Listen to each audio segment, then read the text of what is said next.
Ji-Yu Ishin plagiarized my work for his childhood sweetheart. He turned his childhood sweetheart into a genius writer, but in the name of love, he drained my inspiration and life, until I was reborn on the day his childhood sweetheart won her first award. Ji-Yu Ishin thought I would pester him again and scolded me angrily with a frown. Isn't this good? Arching has gained fame, and you have money. Don't you love money the most? But he didn't know that I had already bought a train ticket to the capital. I no longer want anything from Ji-Yu Ishin, neither his people nor his money. Later, Ji-Yu Ishin knelt before me, weeping bitterly. Shusha, I'll give you everything. Just come back, okay? Comrade He Ching, congratulations on winning the championship of this year's Peach and Plum Writing Cup. On behalf of all the comrades at the newspaper, I extend our congratulations to you. Ji-Yu Ishin walked slowly toward He Ching, holding a bouquet of flowers. He Ching smiled shyly and accepted the flowers. They seem like a perfect match, a talented man and a beautiful woman.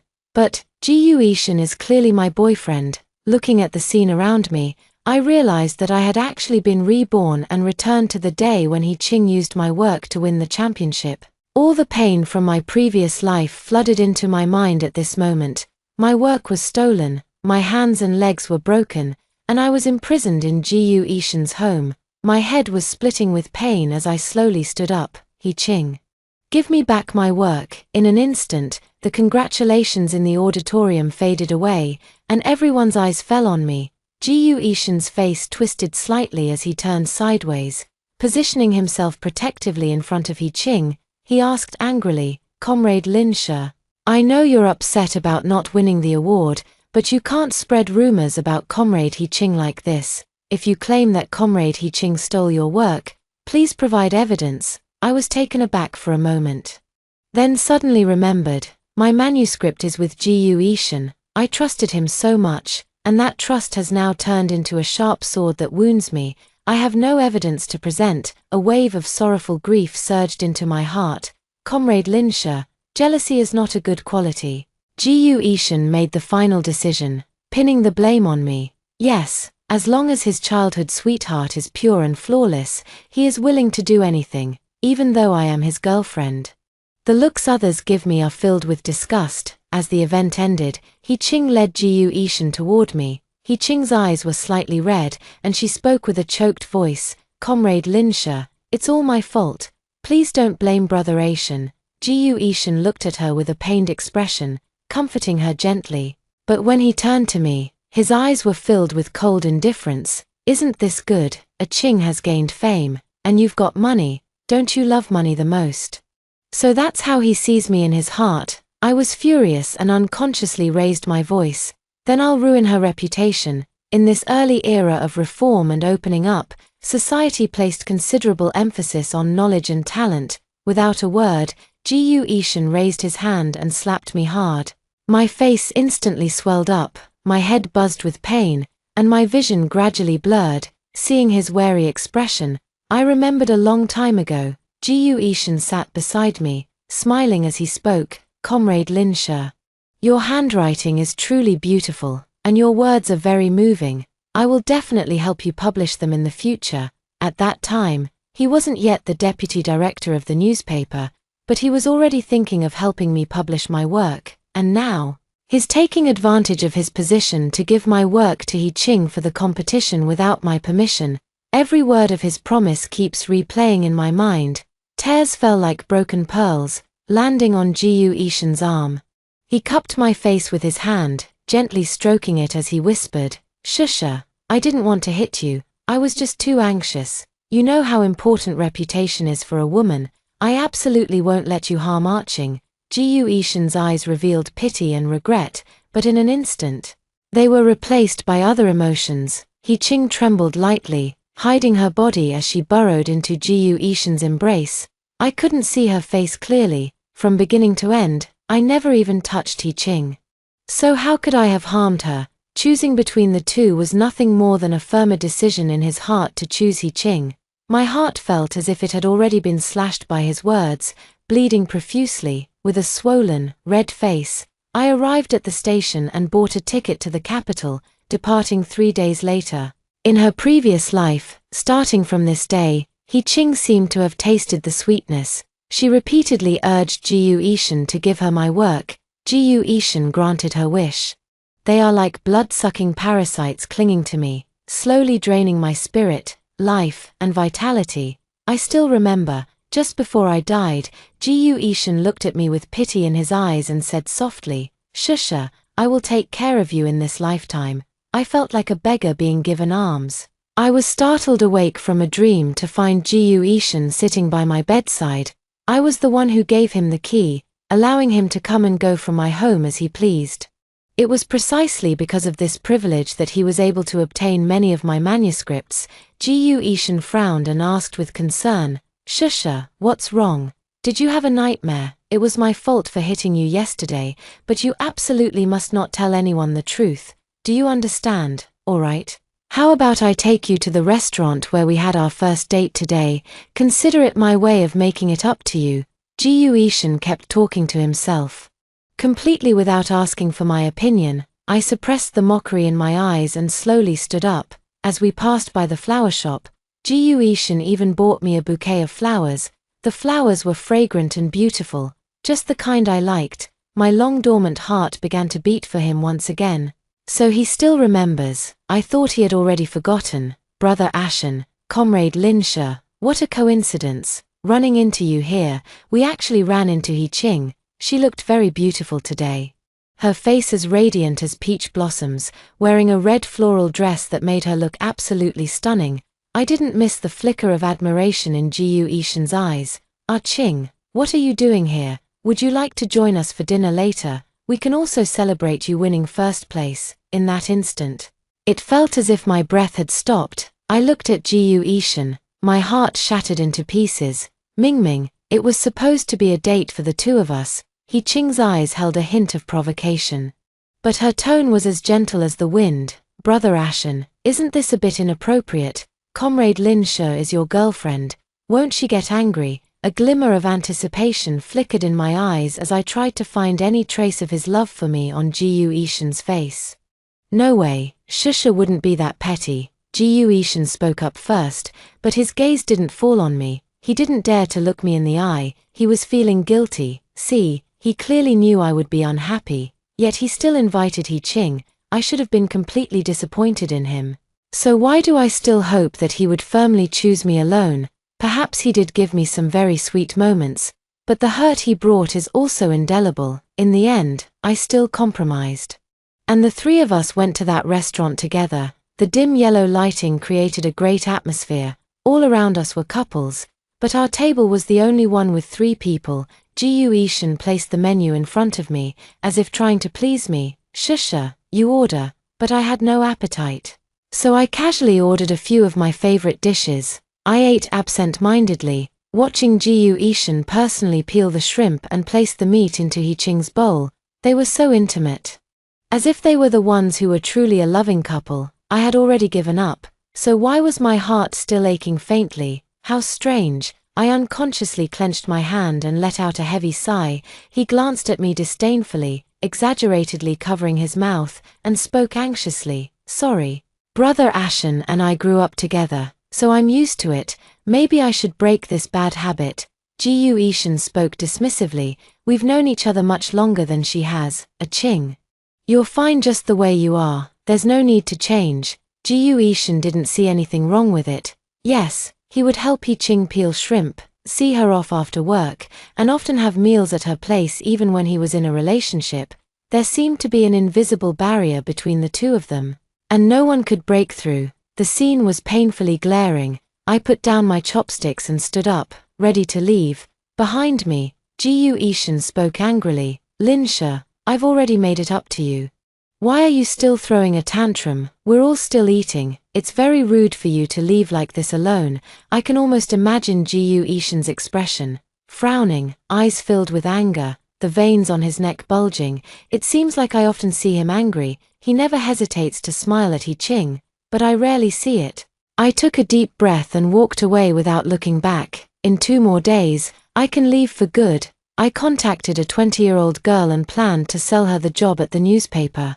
After all, I need money to live in the capital. However, Ji Ishan somehow found out about this and angrily confronted me. His eyes filled with indifference as he asked, Linsha, what kind of temper are you throwing? Why did you sell your job? Was it just to avoid seeing Arching? Arching and I are just childhood friends who grew up together without any secrets. If there was anything between us, would it be your turn? I just see her as a younger sister, even now. Ji Ishan still thinks it's my fault. Everything I did was wrong. Ching was crying on the side, tears streaming down her face like pear blossoms in the rain, shaking her head continuously. Comrade Linsha, please don't argue with Brother Ashen because of me. It's all my fault, all my fault.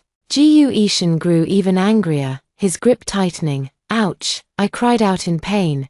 Ji Ishan suddenly breathed a sigh of relief, cupped my face, and said, it's fine, we're getting married anyway.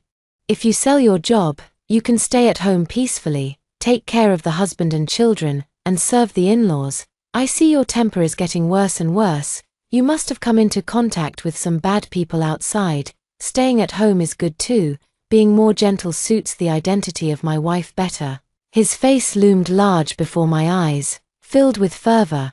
I've seen that expression before, when he forced me to write countless works. Some unpleasant memories flooded back.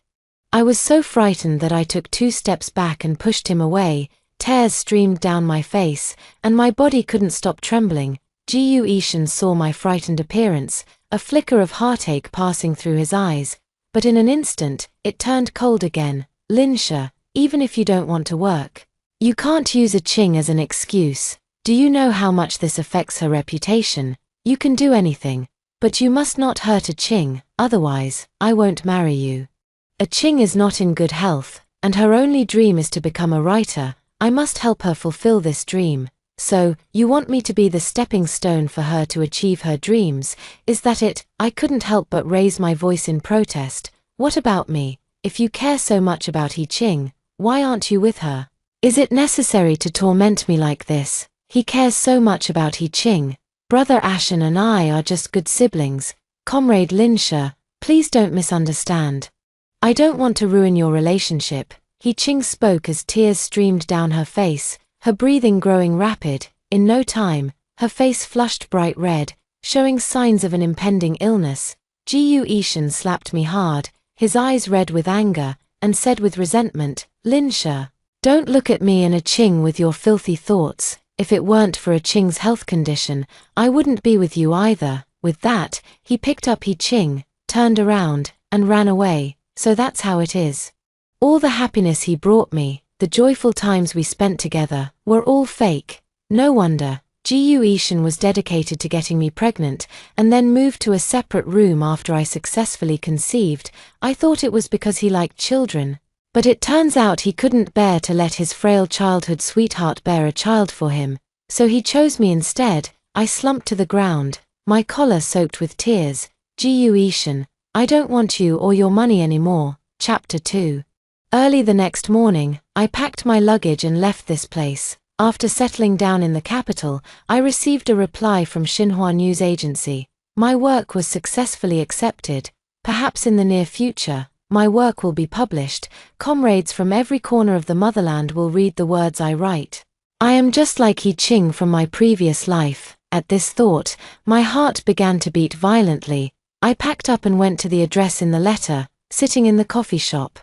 I watched everything outside the window with curiosity. The street was bustling with people, everyone riding bicycles, and occasionally a few small cars could be seen. Suddenly, I saw Ji Ishan walking toward me from across the street. When he saw me, his eyes lit up instantly, and he hurriedly made his way through the crowd, running toward me. I quickly stood up, but I wasn't fast enough to avoid being caught by him. Ji Ishan tightly gripped my wrist, gazing at me greedily as he whispered softly, Shusha, I finally found you. It was the first time I had ever seen Ji Ishan in such a disheveled state. He hadn't shaved, his clothes were wrinkled, and the dark circles under his eyes were very noticeable. Before leaving, I left Ji Ishan a breakup letter. What does he mean by this? I struggled to break free from him, but he was very strong. We're already over, so why is he still looking for me? Panic surged within me as I kept looking around, wanting to call for help, Suddenly, a hand forcefully pulled Jiyu Ishin away. Jiyu Ishin stumbled back several steps, barely steadying himself by holding onto a tree. The man before me was tall, with sharp features, his deep voice reaching my ears. "Comrade, please stay away from the female comrade. Can't you see the fear on her face? Leave immediately, or I will call the police." Jiyu Ishin's face flickered with a hint of panic, but he forced himself to remain calm. "I'm Linsha's partner. Don't interfere with our matters. We broke up a long time ago, afraid that this kind-hearted person might leave." I quickly refuted Jiyu Ishin. The man turned his head, raised an eyebrow, and looked at me curiously. "So you are Linsha, the author of Like Smoke." "I am. He wants you. He wants you." A leader at Xinhua News Agency. Hearing this, Jiyu Ishin quickly leaned in close to me, his face filled with anxiety. "What? You submitted Like Smoke? How could you submit it? What about a Qing then?" My heart sank. Sure enough, Jiyu Ishin came to me with a purpose. I already knew her true nature. How could he possibly turn over a new leaf? I suppressed the mockery in my eyes and spoke word by word. "Just give up. I will never give you my work again." Jiyu Ishin widened his eyes. Not expecting me to be so determined this time, he put on a haughty expression and issued me an ultimatum. "Linsha, I'm giving you one last chance. Come back with me, give all of this to a Qing, and I can marry you." I remembered in my past life, whenever I didn't want to continue writing works for them, Jiyu Ishin would threaten me like this. At that time, I truly valued this relationship deeply. I cared so much that I was even willing to give up myself for him. But now, the Linsha who loved him is already dead. Seeing that I remained silent, Jiyu Ishin grew anxious and raised his hand, wanting to hit me. I closed my eyes in fear, but the anticipated pain never struck me. Instead, it was Jiyu Ishin who let out a painful scream. He clutched his stomach and rolled on the ground. Completely losing the graceful demeanor he had earlier, Hiwanshu slowly retracted his leg and exhaled a puff of cigarette smoke. "I can't stand men who bully women." Jiyu Ishin's face was full of pain, sweat dripping down his cheeks. I found him particularly ridiculous at that moment. Hiwanshu put away his mocking expression, opened the car door, and said to me, "Let's go. I'll take you to sign the contract. The newspaper is particularly optimistic about your Like Smoke, and there's a high probability it will win an award. As long as it wins, publishing won't be a problem." Of course I did. In my previous life, Qing became famous thanks to my Like Smoke. Now, I'm just reclaiming that honor. Jiyu Ishin stared at me blankly, his face filled with envy. As I passed by him, I kicked him in the stomach out of spite. Watching him grimace in pain, I felt an immense sense of satisfaction. Not long after, while news about Like Smoke was spreading, I was already preparing for its publication. I became famous, and countless people came to visit me. Jiyu Ishin also came to see me several times. This time, what was slightly different was that he brought a sweet fruit. It was my favorite food in my previous life, but I also despise it, because, during those days of imprisonment and exploitation, only when I created perfect works for them would Jiyu Ishin condescendingly buy me the cheapest sweet fruits. Even though they were already very wealthy at that time, eating sweet fruits meant I had endured another round of suffering. Jiyu Ishin offered the candy to me in a flattering manner. A cloyingly sweet scent wafted into my nose, stirring a sour feeling in my stomach. I forced myself to shake my head, fighting off the drowsiness. Jiyu Ishin picked up a piece of candy and brought it to my lips. "Isn't this your favorite food?" "Shusha." I slapped his hand away, my eyes fixed intently on Jiyu Ishin. I never used to like this kind of food before, so why would Jiyu Ishin think I like it? Could he have been reborn as well? This thought weighed on me like a heavy stone, making it hard to breathe, and I involuntarily clenched my fists. I slowly took a few steps back. Unexpectedly, Jiyu Ishin rushed over and grabbed my hand. He groped for my hand, his scorching breath spraying down from above my head. "Shusha, I really know I was wrong. It was all that bitch Qing who deceived me. If it weren't for her, we wouldn't have ended up like this. But don't worry, I've already dealt with her. She will never bother us again." With that, he pouted and leaned in towards me. Who knows how many times that mouth has kissed Qing? I find it disgusting. Hiwanshu suddenly walked over, He held the cake in one hand and grabbed the back of Ji Yuishan's collar with the other. There's no difference between the cake and Ji Yuishan in He Wanshu's hands. He Wanshu handed the cake to me, frowning as he tossed Ji Yuishan aside. Ji Yuishan collapsed on the ground like a pile of mud, with candied fruits scattered all over the floor. And the cake He Wanshu gave me was adorned with red flowers, looking especially beautiful. He Wanshu stepped on Ji Yuishan's back, sneering disdainfully. Can't you see Linsha doesn't like it, and you still keep pushing forward? Candied fruit can't compare to small cakes when it comes to being popular with female comrades. Yes, Ji Yuishan is no match for He Wanshu. I was truly blind before. I slowly crouched down in front of Ji Yuishan, holding up the small cake as I spoke. Ji Yuishan, I never liked candy. As for being with you, what face do you have? I now have a color TV and a mobile phone. I'm a highly sought-after author, earning a monthly salary of 100 yuan, plus tens of thousands in royalties. With every word I spoke, Ji Yuishan buried his head a little deeper, so he could feel inferior too. I lifted Ji Yuishan's chin with my finger, taking in the embarrassment and unease in his eyes. I couldn't help but burst out laughing. Ji Yuishan has lived 2 lifetimes. Yet he's still so naive. Ji Yuishan looked up at me, his expression filled with awe as he saw my smiling face. I know I look very beautiful right now, but in my previous life, I was also very beautiful, just that they had tormented me beyond recognition. I raised my hand and slapped him twice across the face. The frustration in my heart dissipated with the crisp sound of the slaps. Squinting my eyes, I looked at Ji Yuishan's red and swollen face, his expression dazed, and said with a smile, "This is what I'm giving back to you, Ji Yuishan. What makes you think I would still want this worn-out shoe of yours now?" I straightened up, grabbed He Wanshu's tie, and kissed him. He Wanshu was stunned for a second before taking the initiative. I caught a glimpse of the sadness in Ji Yuishan's eyes from the corner of my eye. Could he also feel sadness? Unfortunately, I no longer cared. I released He Wanshu, turned to face Ji Yuishan, and spoke in a cold, resolute tone. There is no room left for reconciliation between us. The air was thick with a suffocating silence. I took a deep breath, turned, and walked away without looking back. Those 2 slaps were just a return gift for coming back to life, and the hatred from my past life. I will take revenge one by one. Ji Yuishan seems to be competing with He Wanshu. The day before, He Wanshu sent me a bouquet of flowers, and the next day, Ji Yuishan also sent one. I didn't accept it. He Wanshu sent me flowers as my suitor.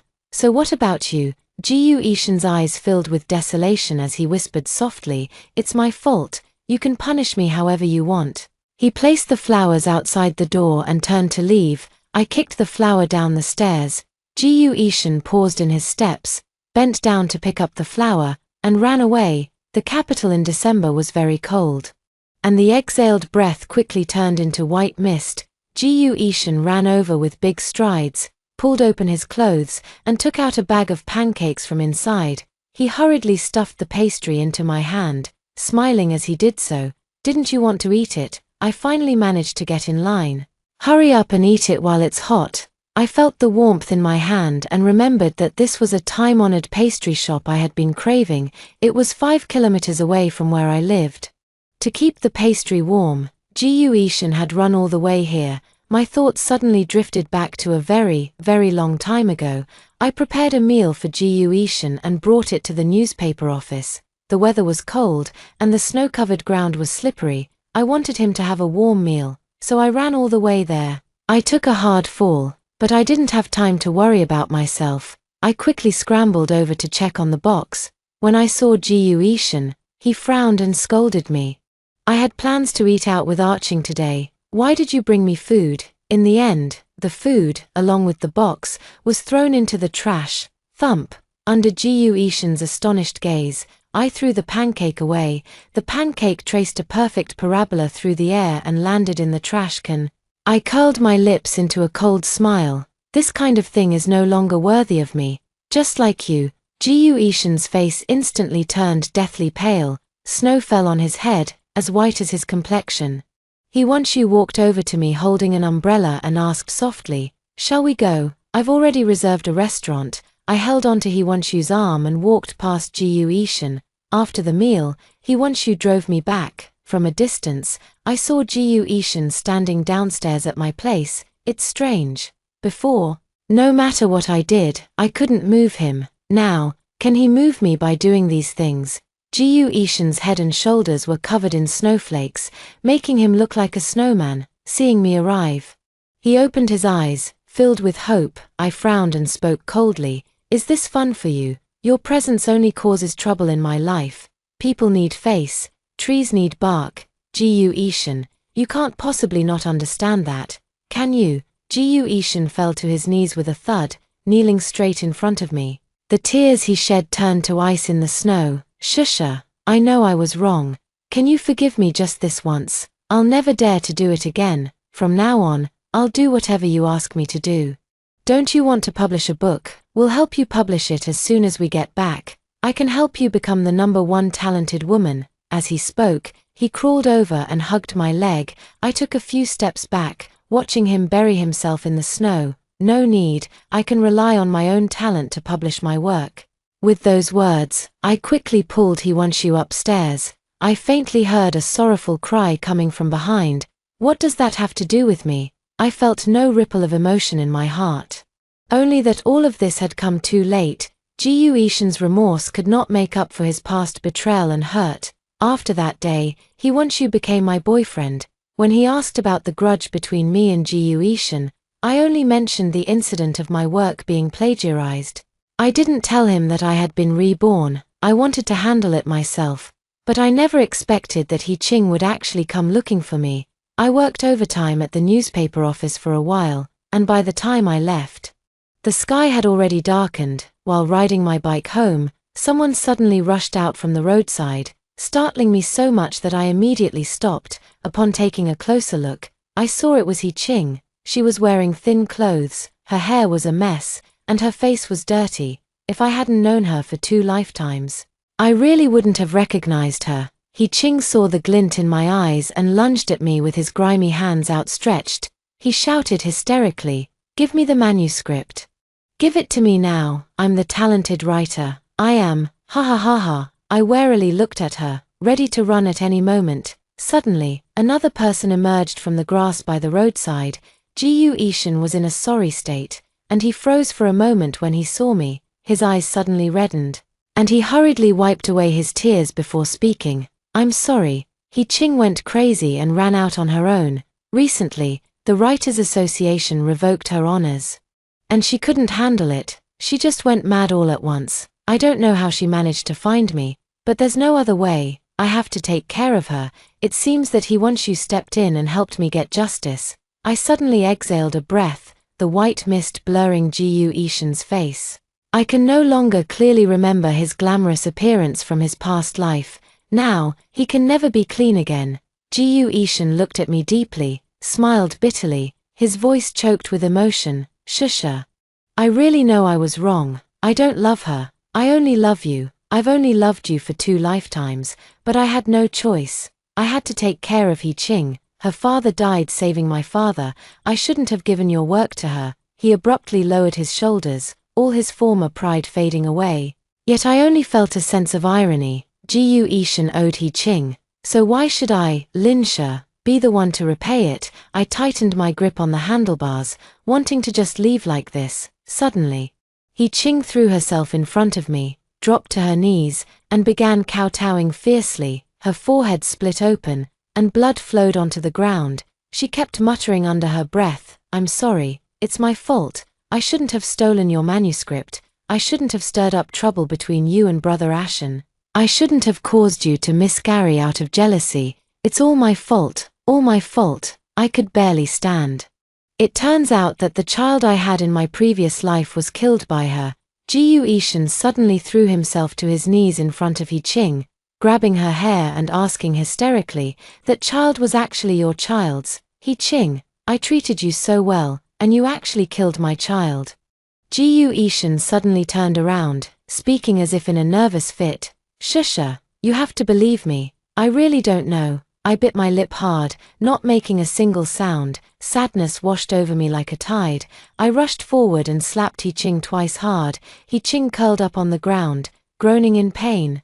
Gu Yishan looked at me helplessly, stammering, "Shusha, I didn't know. I really didn't know. I would never harm my own child, no matter what." I staggered back a few steps, my spirit utterly broken. Yes, Gu Yishan would never harm his own child, but he would harm me. Suddenly, He Ching lunged at me, but she was too weak now, and after just a few steps, I kicked her flying. She rolled twice on the road, stopped by a utility pole, and suddenly spat out a mouthful of blood, like a corpse, motionless. Gu Yishan hurriedly ran over. I curled a cold smile and said sarcastically, "This is your retribution." I rode away on my bicycle, only hearing a voice carried by the wind, "Linsha, I'm sorry. A simple apology cannot cover up the harm they did to me in my past life." Life without Gu Yishan was quite joyful. My works were published one after another, and my relationship with He Wanshu grew stronger and stronger. We decided to get married, right in the capital. He Wanshu asked me if I wanted to go back to my home. I shook my head. That place is not my home. A place that makes me sad is definitely not my home. Everything was arranged very smoothly, just a few days before my wedding.